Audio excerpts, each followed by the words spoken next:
Gonna share some stuff to Facebook. Glad that you guys could all be here. I know a couple minutes early, or about a minute or so early.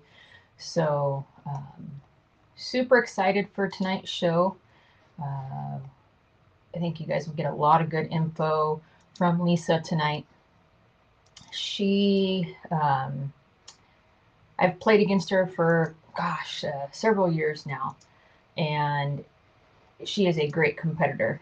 Um, Love playing against her, and this year she took her talents to start a conference team.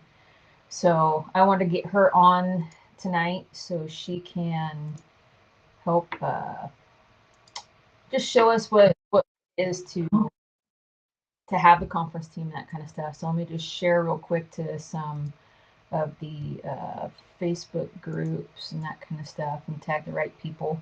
And then we will bring Lisa on. Um, I always want to thank all you guys for joining in and watching. It means a lot more than you know. So tonight I am solo. So you just have to hear me, and Lisa and I will go back and forth with some stuff. Got to tag all the short porch pages. There's quite a lot of them anymore, but we will get this going in just a minute. I'll send her the request, and if you guys have any questions, of course, I'll be looking at comments. Hey, Jason, how are you doing?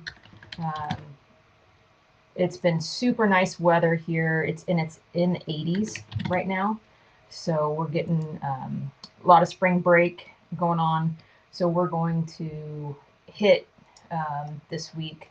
I love it when it's this time of year for some of my girls, because now I actually get to pitch. So let me do a little invite here. I'm gonna copy the link and send it over to Lisa so we can get this going. I think you guys are going to be super interested to hear some of the stuff she has to say.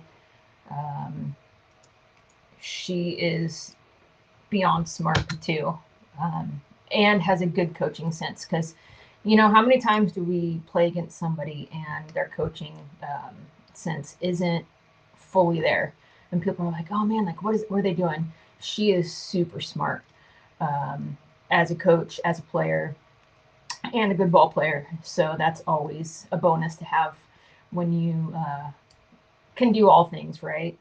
So I know she plays on at least 2 senior teams, and that's when I really started to get to know her, was during seniors. So let's bring her on. Hey, how's it going? Good. How are you, Rachel? I'm doing wonderful.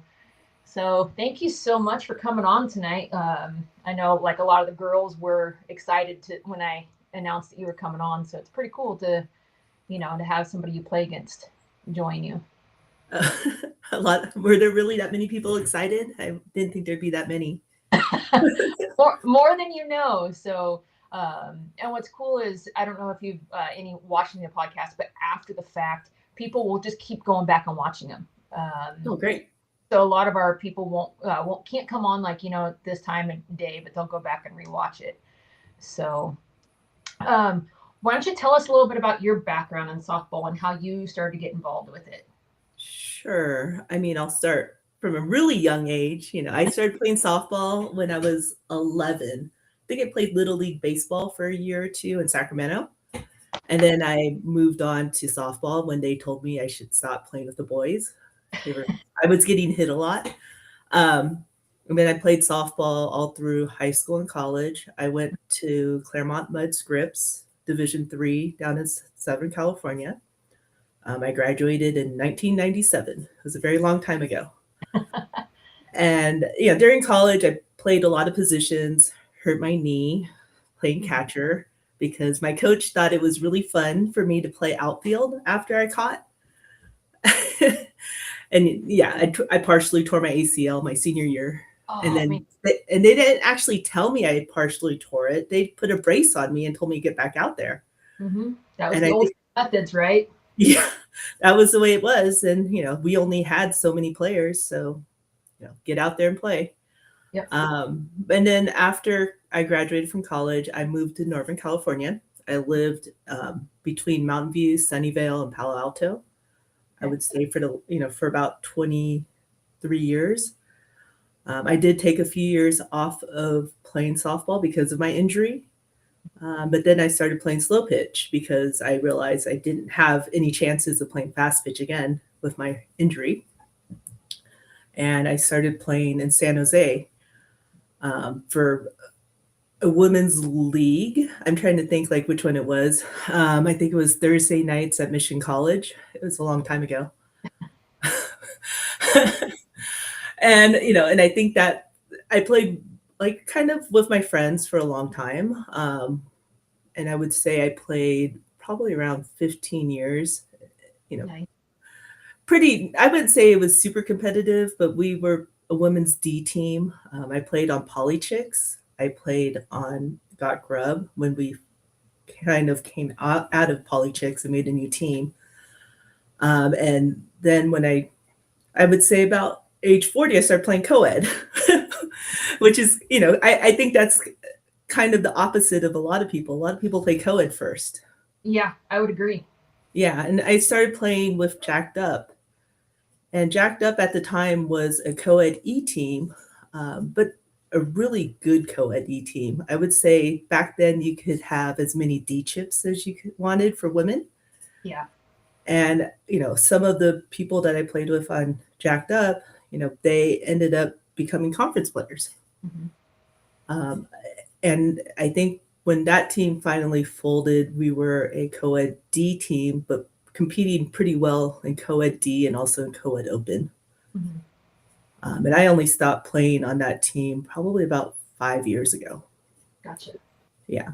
And, since then, I do still run some fun co-ed teams.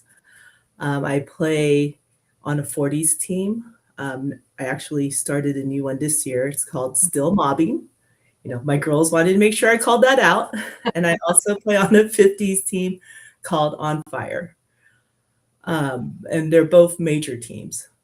Nice. Yeah, yeah. And before we started this new team for Still Mobbing, I actually founded the Still Grubbing team that was a AAA team that won the Triple Crown in 2021. And so that was a big deal back then because, like there aren't that many Triple Crown teams. It was pretty exciting at the time. Yeah, I think in women's it's less than there are because Eastern Nationals doesn't get a huge draw, and out here at Western Nationals we get what, 5 teams, 4 teams. Mhm. Yeah. And I So think we played a team from Baltimore, New Jersey. I can't remember for the Eastern champions. And that was really exciting. And now, there was an opportunity that came up. I had a friend ask if I would be interested in coaching conference just because she's played on my co-ed teams and thought that I could do a good job running the conference team. so a friend just said, "Hey, we want to start a conference team, and would you run it and coach it?" Actually, it was an existing team, and this team here, Forged, is actually a combination now of two bigger teams with a few people from other teams that joined on. Gotcha.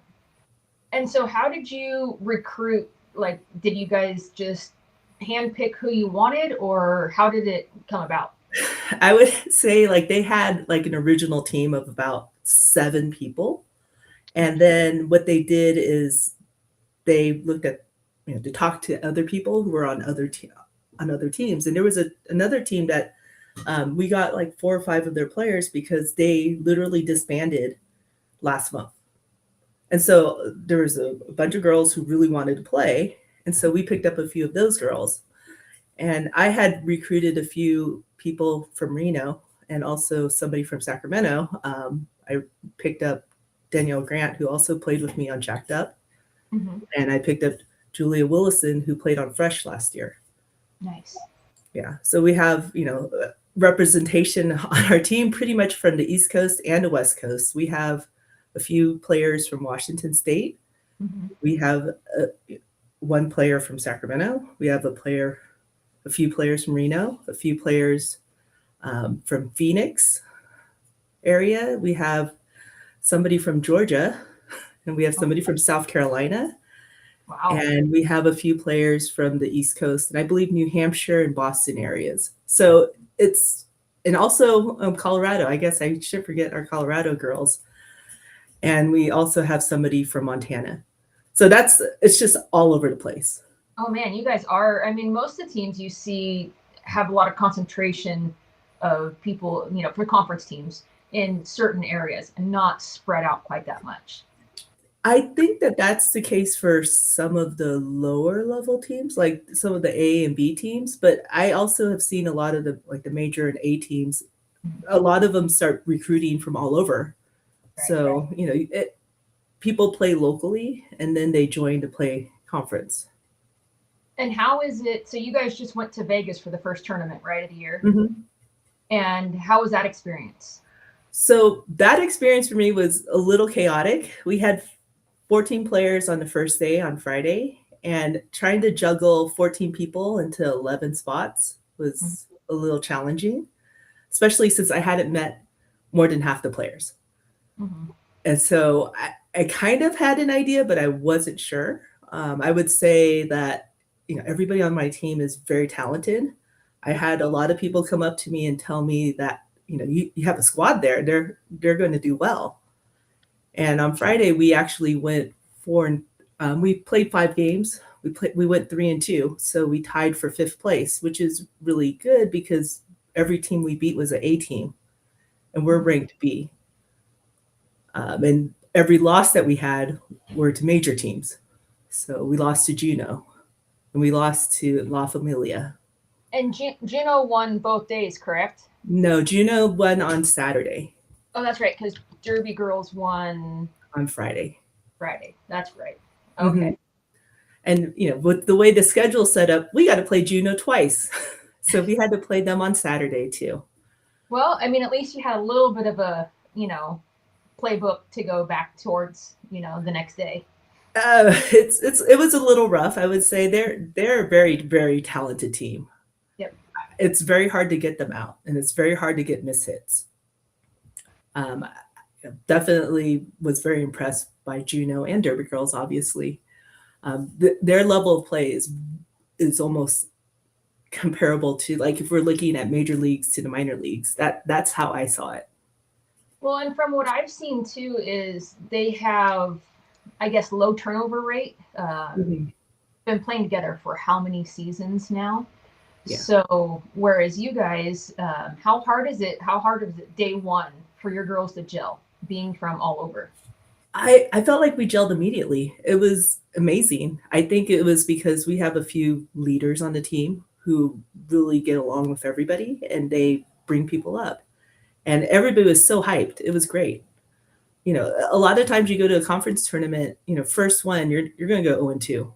Yep. And we definitely didn't do that. We didn't do as well on Saturday, but we did lose to 2 major teams. So it's what it is. What are you guys ranked? B. You guys we are ranked B. Mm-hmm. Finish 5th day one, against major teams. That's pretty awesome. Yeah. And how many teams were in the tournament? Do you remember? Shoot, I think it was 12 or 13. I'd have to go back and look. That's still amazing in my book. Yeah, it was great. You said you obviously you had to probably read up on the rules because different than what you've been used to coaching seniors. Yeah, the little nuances. It's really not too many. I mean, the biggest one for us senior girls is only the pitcher gets a runner. Right. That's literally the biggest one that I remember. And then also they had some other ones where your defense has to be set once your pitcher is about to release a pitch. You can't be moving around. Oh, really? Yeah, that was a new rule. I definitely had never seen that, and obviously we didn't get called for it, but I guess some other teams were. That's super interesting. I've never heard that rule ever. I mean, is that something that just instituted this year? I think so. And it's probably because, maybe they thought it was too much of an advantage for the defense, but I don't understand how that would be, I guess. I mean, I guess we don't get to play as much U-Trip out here because it's not. Um, I mean, you've been playing long enough that I mean, we have Legacy, we have Mhm. but Yeah. U-Trip is a huge thing, unfortunately. It looks Yeah. like Sarah's saying that that's a rule this year only. She's back in Kansas City, and they play a lot of U-Trip back there. Yeah. So um, I'm wondering if that's more that they tailor that for the men's side because Yes. how much they move. Hmm. And But I think also the rules that I saw that was also interesting is how many times you can go and talk to your pitcher. Like, local tournaments in U-Trip, you can usually go up there as many times as you want. They're not keeping track. yeah, But in conference, if you go up there, I believe it's 3 times, you have to change your pitcher. change your pitcher. Yeah. Now, how many pitchers do you guys have on your team? We had 4 last weekend. Oh, that's nice. Yeah. And so we were able to get we could switch pitchers if somebody was struggling or if somebody was getting lit up, but I would say all of our pitchers did great. I didn't really feel like anybody couldn't hold her own. We had somebody who was a tryout. It was her first conference tournament. And that was probably intimidating, in and of itself. Yeah. And she actually pitched against Juneau and locked them down for an inning and a half. And, she played and blocked the middle really well. And that's the other thing that I saw in conference that's different is the pitchers really protect the middle. Like it's locked down. And that's amazing. And so speaking of pitchers and middle and stuff, do you see pitchers actually wearing helmets and shin guards and the whole get up? Yes. And that's why pitchers get a runner automatically. They're wearing every piece of equipment, and I would highly recommend it. The ball's coming off so hot from some of these players.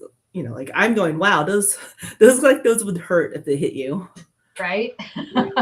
And one of our pitchers actually fractured her finger. She took one off of her ring finger. Oh man. Yeah, she fractured it, but luckily it wasn't too severe, so she should be good for the next tournament. But definitely the ball's coming off a lot hotter. And do you think that's due to, I mean, we're used to seniors mostly, right? From hitting and fielding. But, in senior, we can throw the ball a lot higher. In U-Trip, you got that low, flatter pitch. Yeah.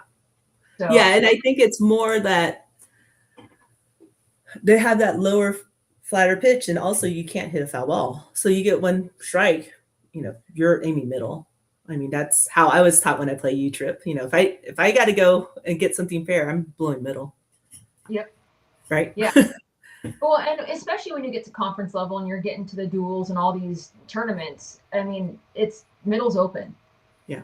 So, the backyard tournaments is when I say you frown upon, blowing middle type deal. But when you're getting to that point where you're like, nope, this is what matters. You're going for the crown.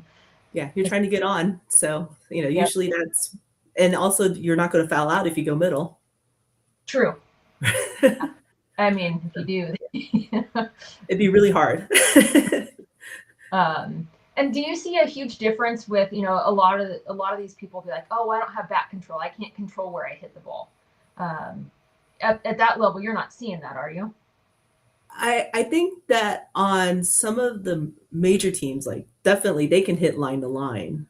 Yep. I think in the A and B teams, like there's tendencies, I would say. A lot of people have tendencies to hit to the same areas, but I would say everybody has the ability to hit oppo. And there's also the opportunity for many of the girls on our team, especially, even though they didn't do it in Vegas, we have a few girls who can easily hit it out. Nice. I mean, now in Vegas, did you see, because I'm sure you watched some of the games and you kind of hung out, did you see a lot of women hitting the ball out? Yes, especially on the major teams. So if you're on Derby Girls or on Juneau, every one of those girls can hit it out. You're not going to have a spot on those teams unless you can hit it out. And when did you start seeing that shift to where almost every girl can hit it out? Because, when I was playing C before, we had conference and that kind of stuff. It wasn't a thing. All the girls weren't hitting the ball out regularly. It was few and far between, even at the A and B level. Yeah, and even now, like I see D and E girls hitting it out, right? I think it's just more that people are getting better technique in how they're hitting, right? They're getting better lift, they're getting better exit launch angles. They're able to learn that because it's, a lot of people are now teaching that. Like when Right. I was growing up, I was not taught to hit up ever, right? Yeah, me either. No, I no, mean, I was taught to, yeah, I hit lasers everywhere if I can, but they're going to be line drives, Yep. right? Because that's how my swing was taught to me. Yeah, and it's a huge shift. And I mean, I think you see a lot more people BPing for slow pitch than we ever have before. Mm-hmm. And definitely, like now that I'm helping coach, like I've done BP with my girls almost every weekend. And then we bring some of our other friends who come out who aren't on conference teams, but they want to learn and they want to, improve their game too. So it's actually, I think it's benefiting everybody, it's definitely around our community to have people, girls who want to go out and do BP. Yeah, that's cheating for seniors. You can't let all those girls come out. It's like half of our senior girls who come out for BP too. So I'm expecting my seniors team to be able to hit well. Yeah, so I just have to give them a hard time. Julie, bought a fat guy BP bat from me, so at least you guys have one short porch bat in your lineup.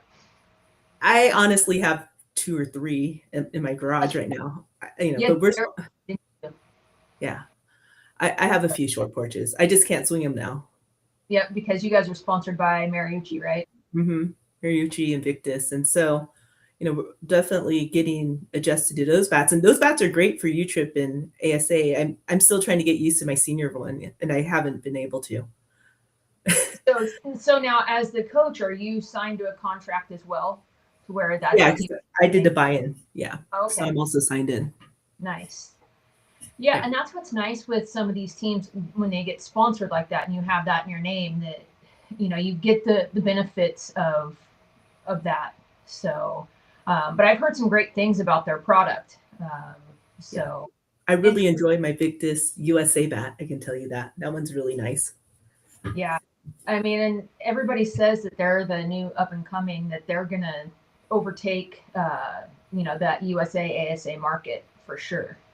Yeah, because that's what you guys, all your leagues up there in Reno, that's what those are, correct? Yes, which is why I got one for league. Yeah. Yeah, and I mean, we have a few ASA tournaments here, probably once a month or once every other month, but definitely all of our leagues are ASA out here. Yeah, and we also have U-Trip tournaments, but they're mostly because of NCS and Legacy. Mm-hmm. We only have like maybe 2 U-Trip tournaments here in Reno, so most people in Reno are not ranked in U-Trip. Which is that a good thing or a bad thing? And is that kind of that in between, like, okay, this is good because now we can pick them up for whatever tournament. It's nice for our co-ed teams, I can tell you that.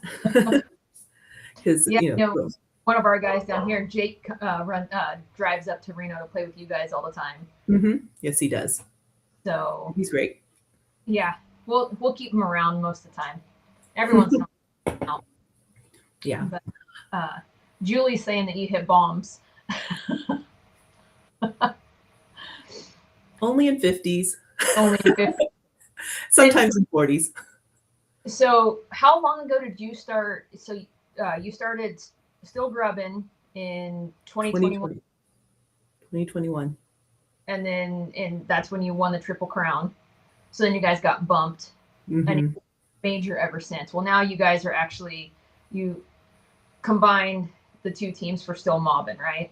And actually, it's not really a combination. I would say we made kind of a new team with Flash Mob, and a few of the girls that were on Still Grubbing went over to Still Mobbing, and the remaining girls who were on Still Grubbing actually started a new team. They're now known as Cali Gold. Yeah. Well, and that's what was nice, because I mean, we have 4 local teams essentially. Mm-hmm.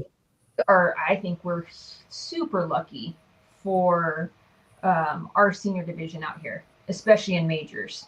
Yeah. And you guys get to Vegas next weekend for that 40s tournament, right? Yes. We have a team Yeah, we were supposed to go, and then when some teams started pulling out, we were like, okay, there's only going to be 3 or 4 teams, and then last minute, 2 or 3 more teams came in after we all decided not to go. Yeah, So that's a bummer. It would have yeah, been good. I mean, because you guys are what, up to 5 or 6 teams now? Five. There's 5 teams. I'm actually going to be playing 50s because I am committed to my 50s team. Mm-hmm. But I'll be at 40s just to help coach. Kind of, Nice. because I'm actually I manage that team, but I'm not, Julie, even though I know she's talking in the background, but she's the coach. Let's get that clear. I'm not coaching.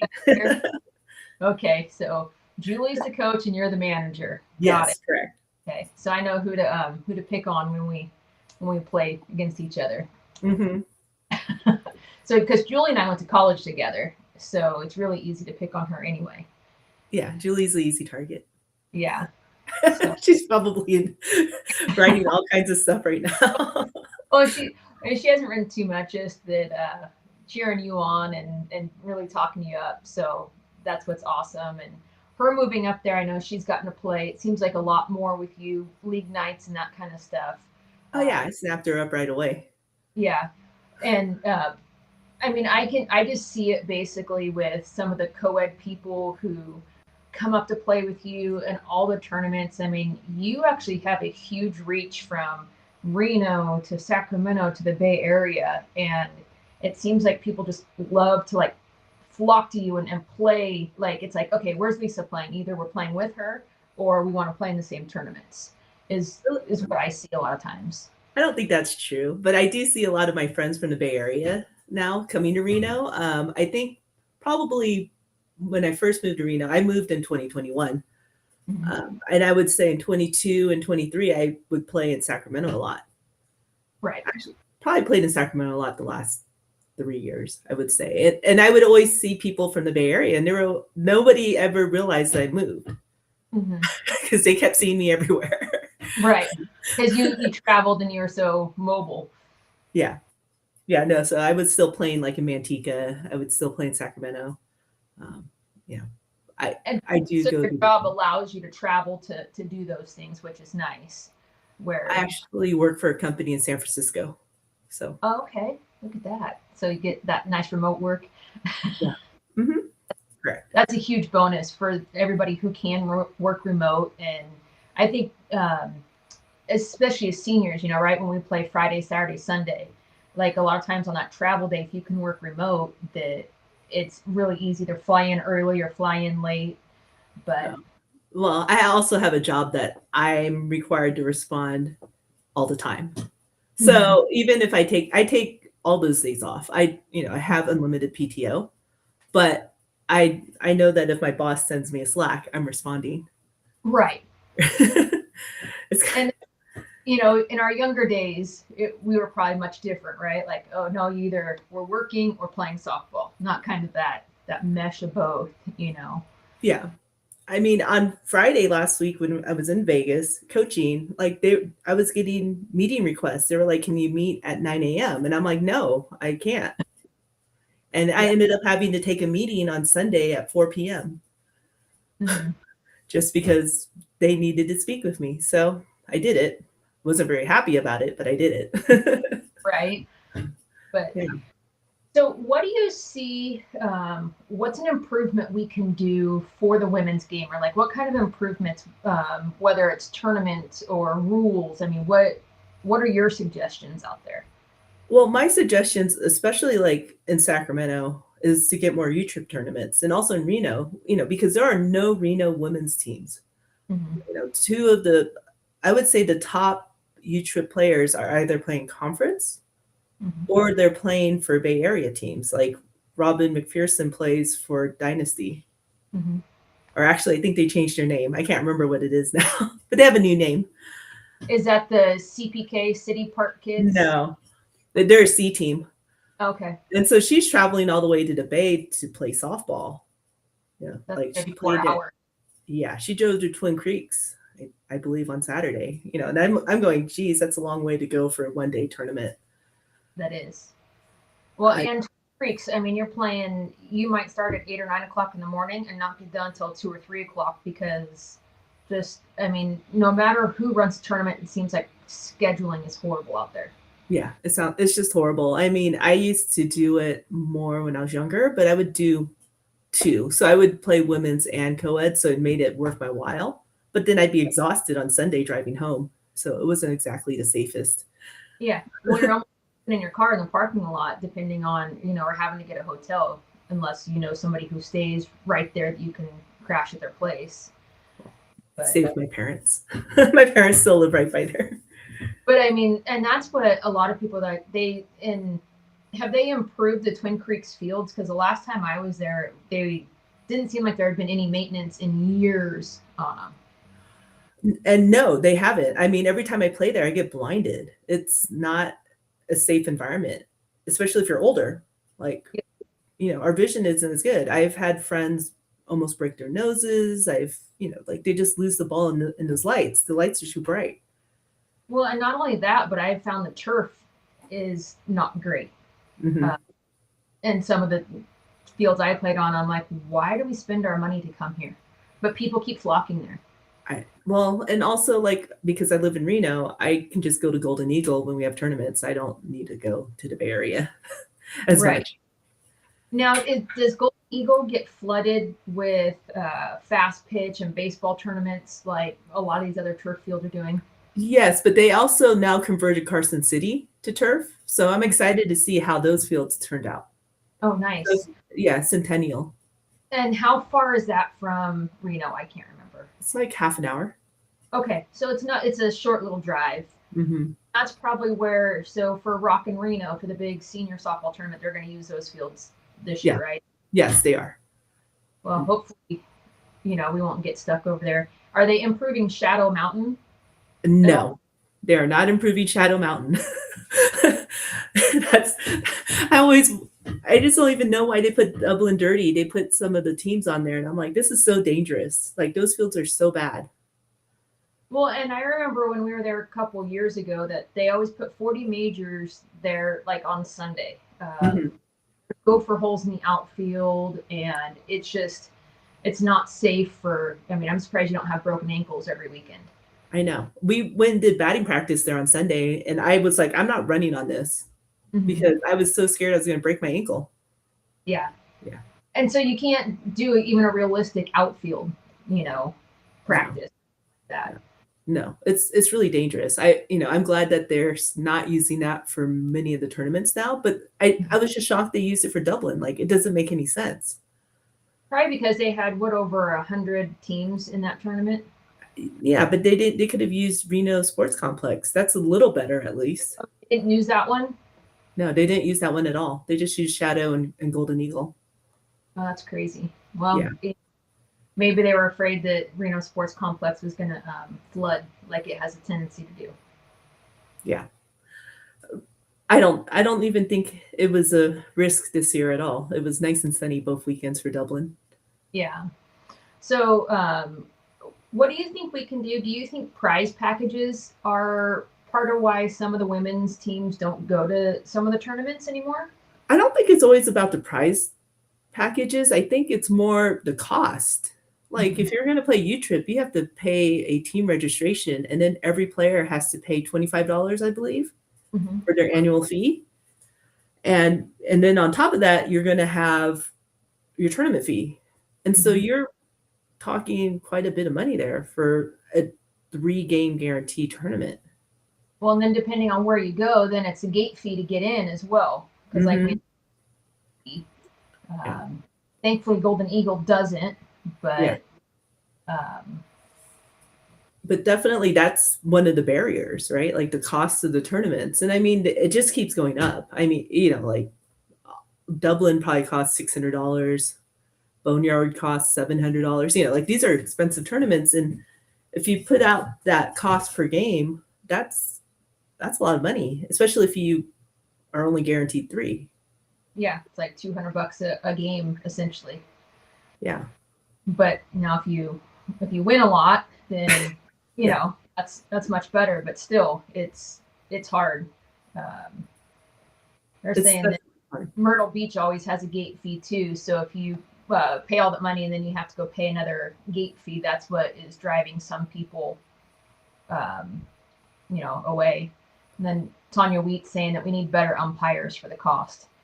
Well, and also even in conference, we've noticed that the women's teams don't get as good of umpires. The best umpires go to the men's games. And what is your feeling on why that happens? Is it because they feel like women are easier to umpire? I don't think that that's the case. I think it's just more that they probably have certain personalities that they feel like need to be controlled in the men's game. And that's what I meant by easier. I don't think it's rein in, they think.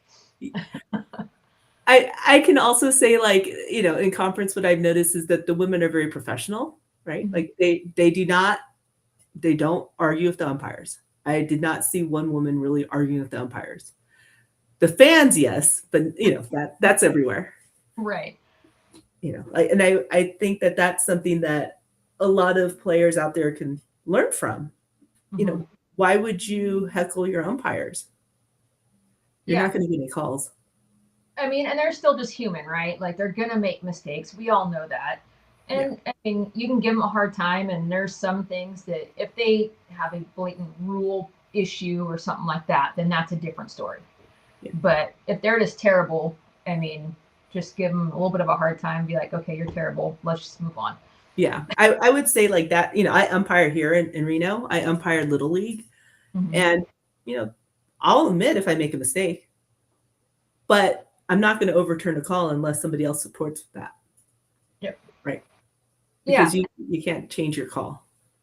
Yeah, unless there's a rule like, it's a rule interpretation, something like that, and the other person can prove it, then absolutely support doing that. Yeah.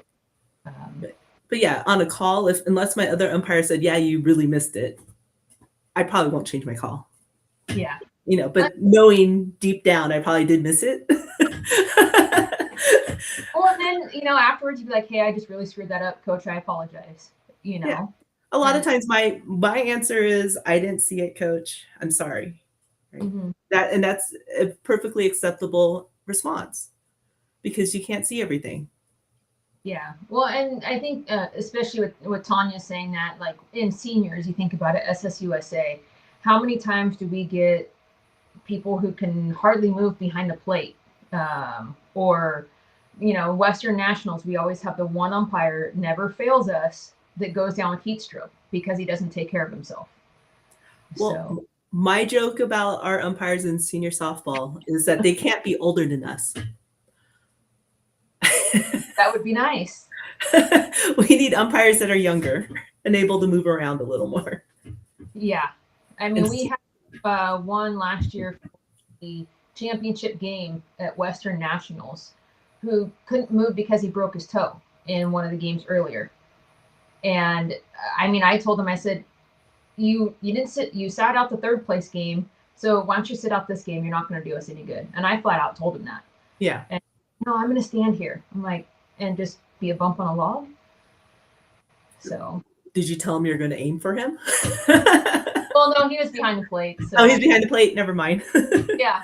No, he made the other guy stand out in the field and do all the work. So, but yeah, definitely with the umpires, like I think that only gets better if more people umpire. Like I try to be a good umpire.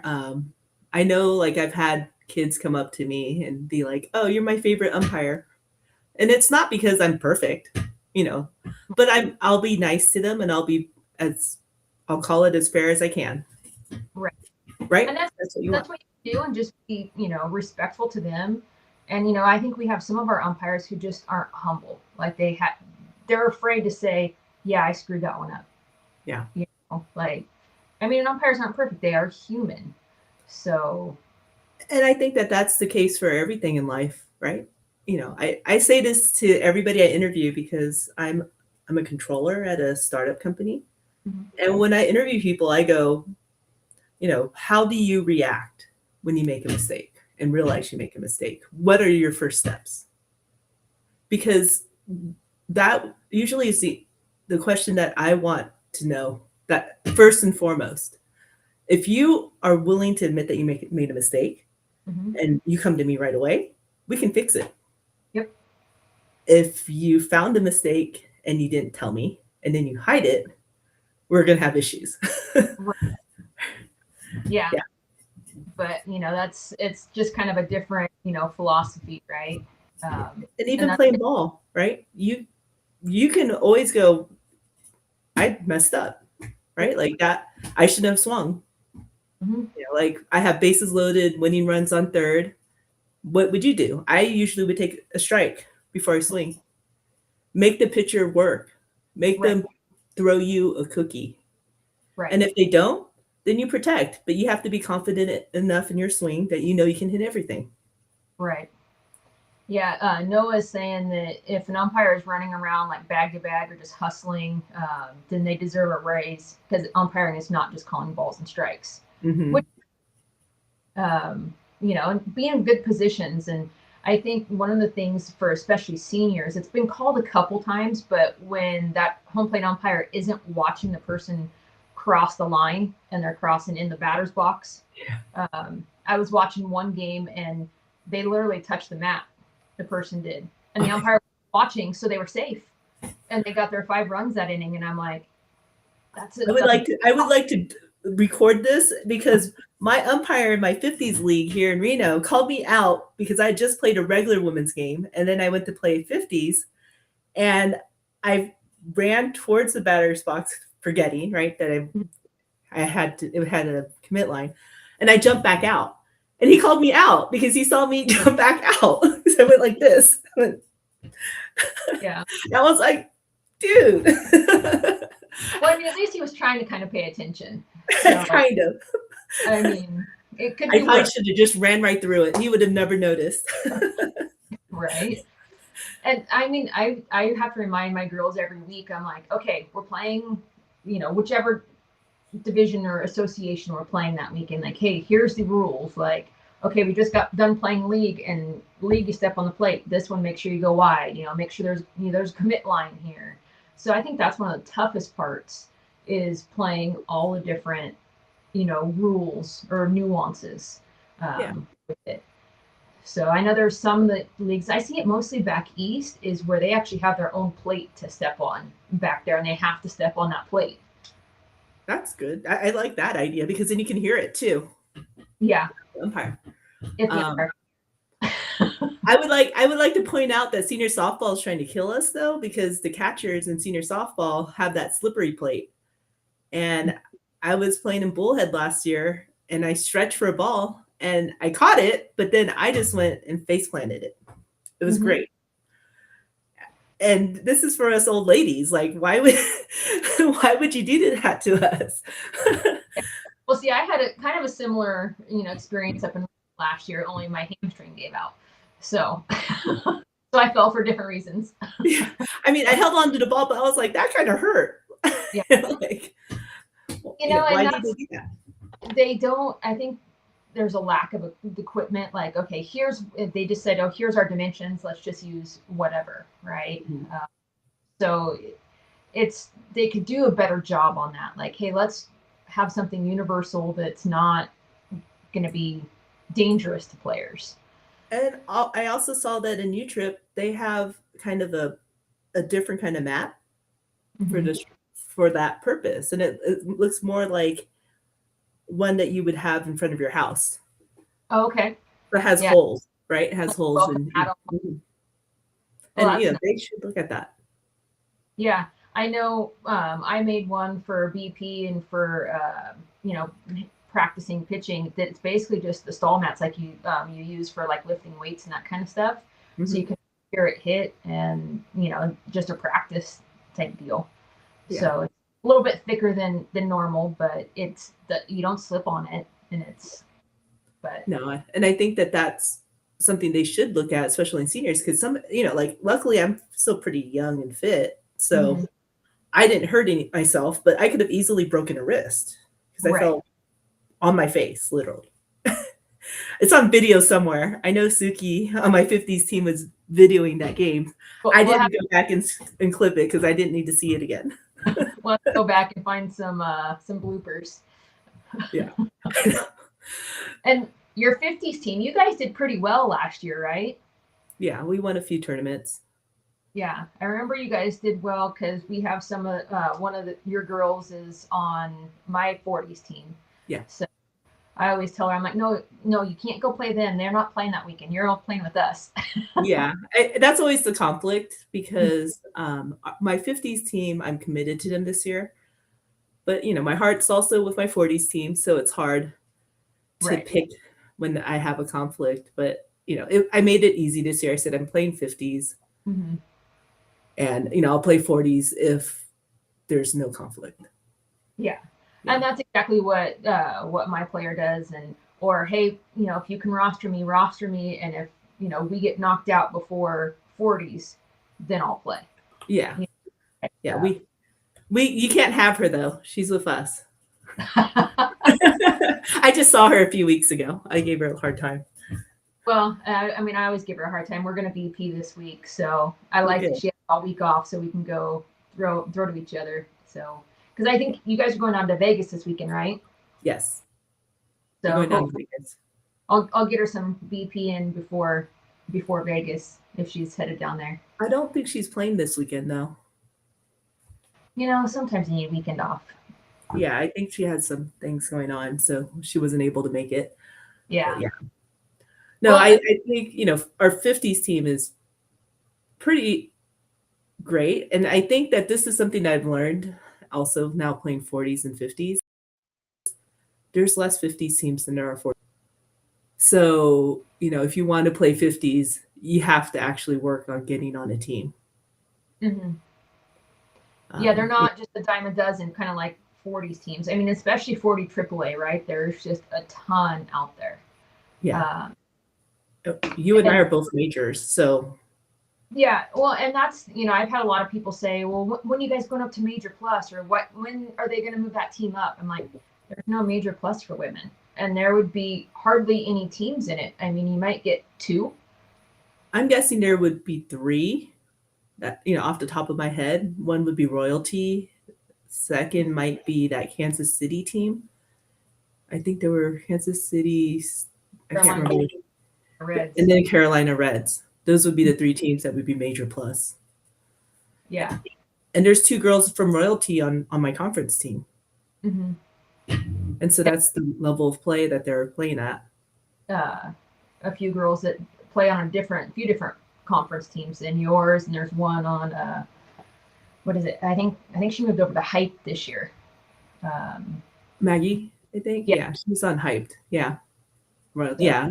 And so you can imagine those girls are playing at a much higher level than even half of our major players are, right?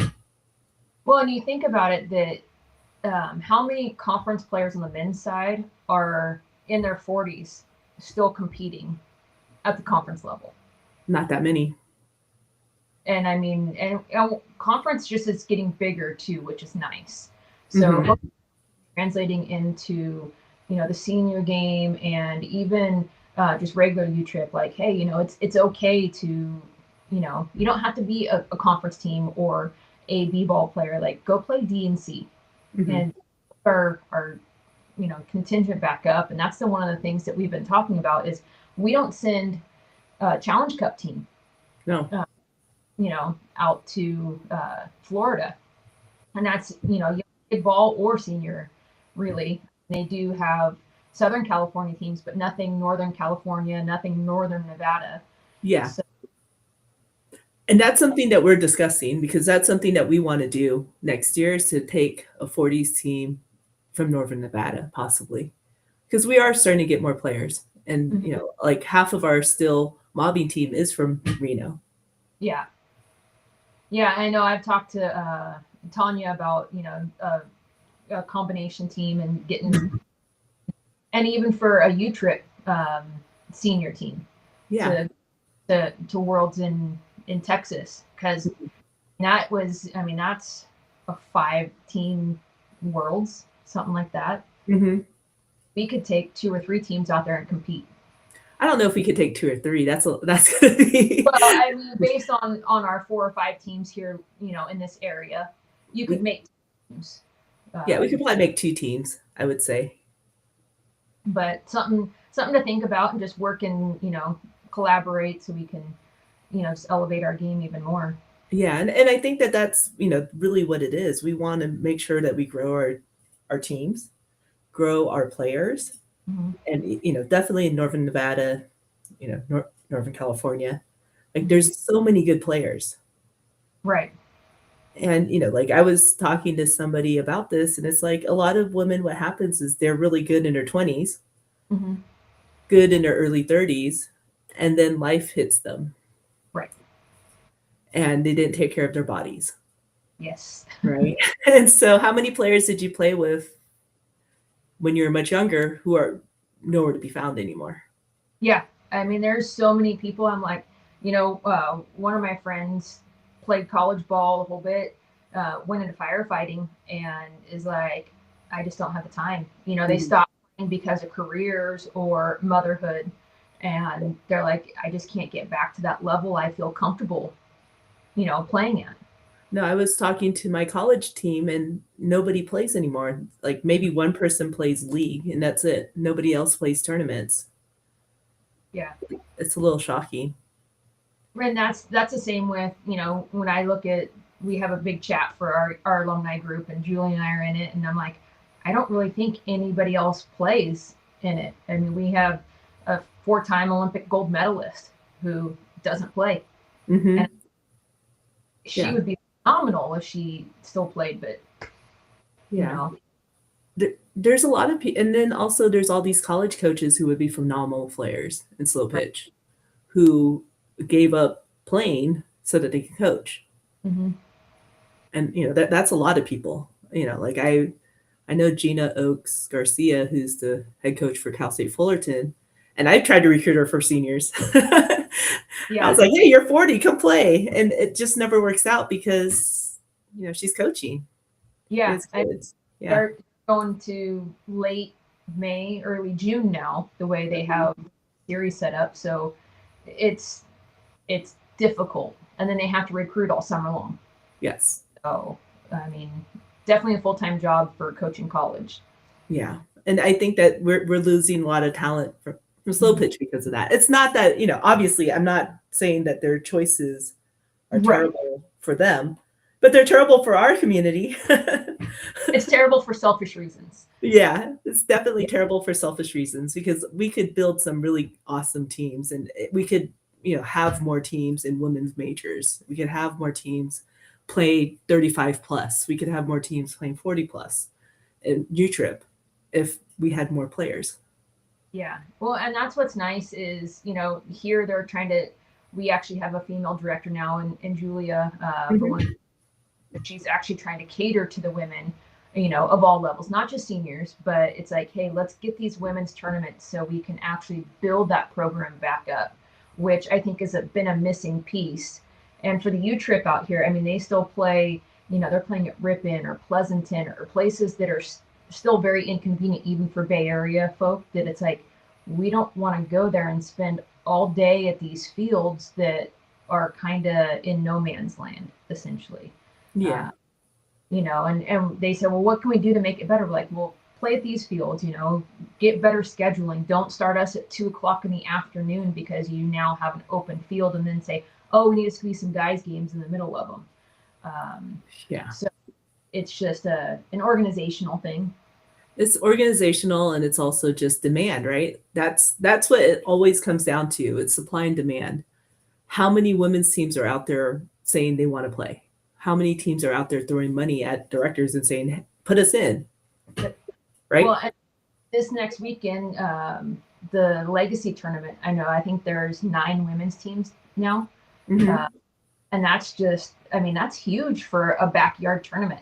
9 teams, should have been Yeah. 10. um, and they're just like, okay, put us in, find us a field. Yeah, So that's a lot. And, yeah. Dustin's really great at promoting the women's game. And, like definitely I've been a supporter of his for a long time. He puts a lot of tournaments in for us. There'll be tournaments where you're like, wow, there's more women's teams than there are men's teams. Yep. And then you're like, oh, there's actually a guy over here. I mean, and it's, I think that they only, they made us do something really funny back in December when the field prep guys put the bases at 60 feet. And I'm like, these are 60-foot bases. They're like, oh, we can't change them. So you guys are just going to play at 60-foot bases. Yeah. I'm like, that's a challenge in slow pitch. Yeah. But there was actually some double plays turned. I was pretty impressed. So That's hard. yeah. But yeah, that's, it's definitely something that I didn't see a lot of in conferences. I didn't see a ton of double plays. I saw a handful, right? But I didn't see as many as I expected. Probably because people are, they hit the ball and they're hustling, right? Because it's not a professional gig, but it's the closest thing that we get in slow pitch, right? To a paid deal is to, go out and hustle. You have to earn your spot because there's somebody else waiting to take it. Yeah. And that's something that, like I had 15 girls on Saturday. It's even harder to try to figure out who's the 11 people who are going to be playing. Right. It's like you have to go out there and think, I need to earn my spot every single at bat. I need to earn my spot every single play. Because there's somebody who's sitting on the bench right now who's not happy that they're sitting on the bench and they want to play. Exactly. Yeah. So that's awesome. Yeah. That there's still that, you have that much interest that you can have. Of course, every tournament, you're not going to have 15 because, life happens, right? But to have that ability is huge. And we actually have 18 people on our roster. And, like some people just aren't available quite yet. Right. Yeah. And you need that. I think on almost any team, you need that because you have to have your roster locked in. So it needs to be, you need to be able to say, okay, well, you know what? This tournament I have 12. Next tournament I have 16. We run with it. And 12 is scary for conference, right? Like that's not enough. Yeah. That's what seniors when we get old. Well, and then also, you have people who are, pitchers too. And you want to protect your pitchers as much as possible. You don't want them to get hurt because they were playing third base or shortstop or outfield. I like to protect my pitchers. Yeah. Yeah. Well, that's awesome. And I love that you take that mentality across the board too, with, being able to coach, manage, and play. So you're kind of getting that well-rounded thought process. At all. Where, you think, how many players do you know have that lower softball IQ where they're not saying, like, oh, I know that, and this is why the coach did that. And that's what's hard if somebody doesn't have some of that, right? To try and explain. Yeah, and I also think that people have to be humble, right? You have to realize if I went 0 for 3 that last game, there's probably a pretty good chance I'm sitting the next game, especially if there's 3 people on the bench waiting to play. Yeah, and especially conference, it's, 2 games, right? 2 and you're done. So, even in majors softball, right? When we're playing seniors, we take 15 sometimes to tournaments, and we'll go down to 12. Right. And even though you can bat everybody, you don't want to bat 15 people. No, if it's one of the backyarders, let's bat everybody. Or pool play. Yeah, pool play. Fine. Some pool play. Pool play still matters, right? There's a lot of people that say pool play doesn't matter. Well, I would say if you can win in pool play and bat all 15, you're doing really good. Right. Yeah. But it still matters because that seeds you for where you're going to play the next day. So it does, but how many times have we seen the lowest seed win in these tournaments, right? So it doesn't really matter. But if you only got those 12, you want to actually seed higher so you don't have to play as many games. Yeah, true. But true. But we always bat everybody, so you'll see. He's seen that. We bat everybody. Yeah, a lot of times we do, and it just depends because then it gives you the flexibility to rotate in the field. Whereas if you don't, then you're having to do subs. Well, and also in seniors, like everybody's paying, so they paid to show up. So I want to make sure they get some swings at least. Right. Right. Yeah. Well, that's awesome. Coach Julie, wherever you are, you better make sure of that. Try to pawn it off on Tammy, saying Tammy's the coach and not her. Oh no, it's definitely Julie, not me. Yeah. So, well, anything Great. else you'd like everybody to know, or any parting words of wisdom? I would just say, there's plenty of seniors who play in conference, especially women, right? Like Yep. not on the men's side, but women, we're strong. We can play and compete at a high level for a long time. So my advice is keep in shape, Right. right? Keep in Yeah. shape because your life quality is so much better when you can still play ball. Yeah. And when you keep moving around, like the more you can be physically active, the better you are mentally and emotionally, in my opinion, too. Yeah, I So, mean, I'm turning 51 next week and I don't really feel much different than I did when I was 40. So, early birthday. yeah, thank you. And I think that that's something that, is the biggest thing I can impart on anybody who's watching who's younger is take care of yourself. Yeah. Well, awesome. I appreciate you so much, and I just loved having some of your insight and hearing, everything about your new team and how it all came about, because that's something we should all strive to help build the program even more. And I would like to see more women's coaches in conference. There's too many guys out there. All right. So, listen, ladies, we got some goals here. Make sure you coach, umpire, or get involved somehow. Yeah, Um, and U-Trip is always looking for umpires. Everybody's always looking for umpires, so that's a huge thing too. that'd So, be great. Yeah. well, awesome. I Great. appreciate it, and good luck this season. And we will see you in Reno, if Yeah, I'll not see you in before. Reno next month. All right. All right. Thank Thank you. you much. Bye. All right, everybody. Like to thank Lisa. She's awesome.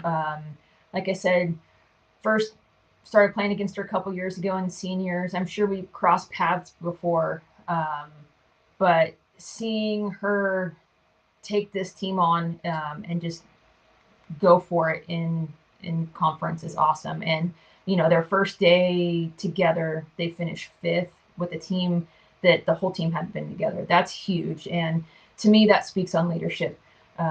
If you can lead a team to do great things like that, there's only going up for them. I have a feeling they're going to do awesome this year. Um, I will give her a hard time when I play against her that she's not swinging her short porch bats anymore, but that's just friendly banter. Um, we always like to banter back and forth, and that's a great thing about seniors too. I know Tara sees it a lot. Is that we play against each other so much that we can give that hard time and just razz each other a little bit without getting under each other's skin. So just remember, Lisa said it, be kind to people, um, be humble, and take it for what it's worth. Go out, get moving, keep playing. That's the only way that we're going to live to be 90 and still playing like gentlemen that I saw last week at 95 years old. So tomorrow I'm going to head out to a senior tournament here locally. I'm sorry, senior league. Take some bats out there in the morning. So I'll probably go into live so you guys can see that. It's not the 95-year-old guy that I saw last week or the week before, but a lot of those same people. So any questions, comments, concern, hit me up. And next week is another one you don't want to miss. We are going to have clutch softball on Matt and Sarah Lundberry. So can't wait for that one. And if you guys have any questions for them, you want me to ask them, either type them in the comment section or shoot me a message. And look forward to seeing you.